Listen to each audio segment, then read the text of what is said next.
Welcome to this instructional video, where we'll guide you step by step through the process of replacing a mass airflow sensor on Chevrolet Cruze 2015.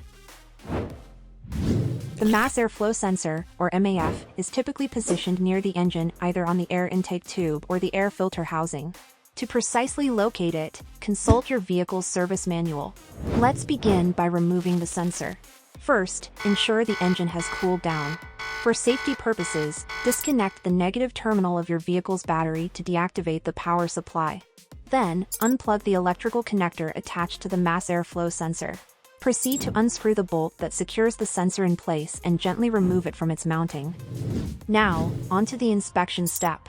Carefully examine for any loose hoses, cracks, holes, or damage to the sensor. Moving on to the installation procedure. Start by delicately inserting the new mass airflow sensor into the intake air manifold and ensuring a snug fit. Then secure the sensor in place by tightening the bolts. Next, reattach the electrical connector for the mass airflow sensor to ensure proper functionality. After that, reconnect the negative terminal of the battery to complete the installation.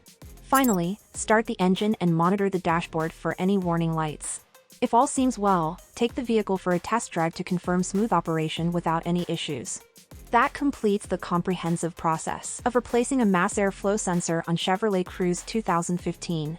Thanks for watching.